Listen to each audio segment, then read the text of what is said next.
For thousands of years, the masters have been connected to the realm of miracle. Some were saints or prophets, others monks or magicians, or even just wanderers. At times, these miracles were the province of myths and legends. Some said that Cain's mark on his forehead rendered him immortal, or that Oedipus's blinded eyes gave him the power to bless or curse cities.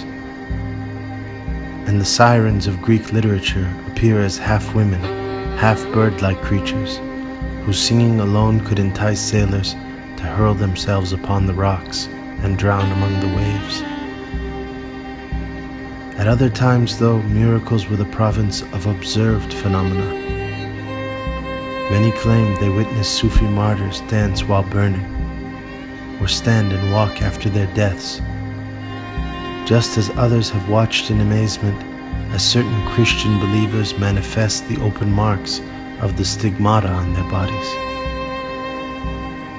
The tales are seemingly endless, and the masters are always spoken of amid whispers of their miraculous histories.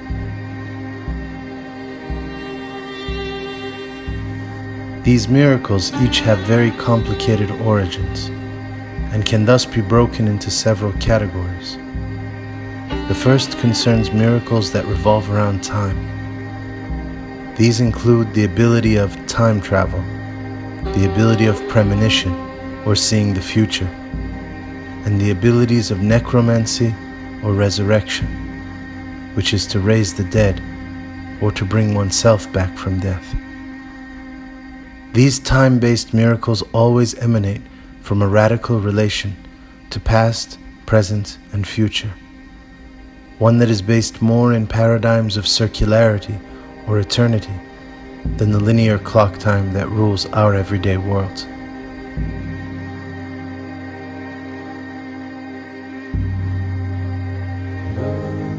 The next category of miracle resides in the area of manipulation, as masters are often said to exercise extreme control over those they encounter, including the ability to read the thoughts of others, the ability to enter others' dreams or whisper into their minds, the ability to drain special powers from souls or objects, the ability to bring good fortune or harm to others' lives, and the ability of possession, whether seizing hold of someone else or allowing themselves to be overtaken by another entity.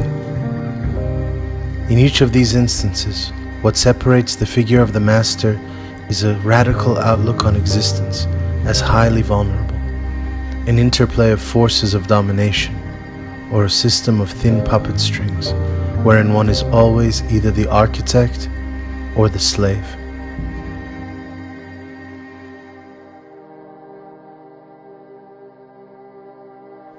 The Russian holy man Grigory Rasputin still casts a cryptic shadow over modern history.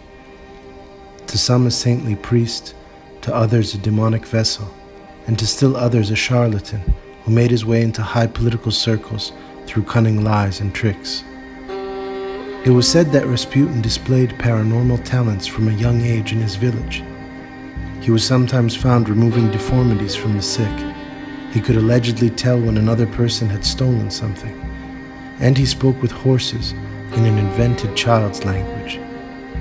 Later he would have visions and reside in a basement for months, wailing and shrieking lamentations to God, which soon gained him the title, the Cellar Preacher. Still later he was invited to the royal court and was said to cure the Tsar's son of both lethal fever and hemophilia. He lived thereafter at the palace, gaining the close trust of the Tsar's wife, but also began engaging in suspicious rituals of drunkenness, ecstatic dancing, and eroticism. For the next few years, Rasputin became more sinister and intimidating to those around him. He was said to have a mesmerizing stare and could hypnotize through his fierce gaze.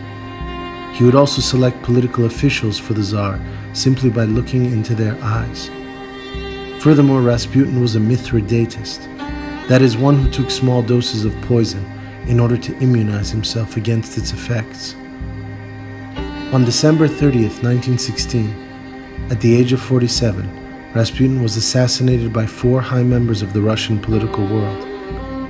They invited him to dinner and proceeded to slip enough cyanide into his wine to kill 4 ordinary men. When they noticed that he remained totally unfazed, they then shot Rasputin through the chest, beat him severely, and threw him into a freezing river, assuming him dead. Nevertheless, these conspirators would later recount the image of their own unthinkable horror when they saw Rasputin still alive, attempting to swim across the ice-cold water to the shore, though he would in fact drown. Soon after, some local people would recover the body, and still fearing the dark mystic, they took the corpse to a nearby forest to be burned for safe measure. As the flames enveloped Rasputin, the bystanders witnessed in terror as the body visibly began to move and writhe and appear even to sit up. Perhaps just the side effect of a badly performed cremation and the constriction of rigidified tendons that were suddenly heated, or perhaps the final miracle of someone deemed inhuman in his time, and not quite clear whether empowered by good or evil, or something altogether beyond.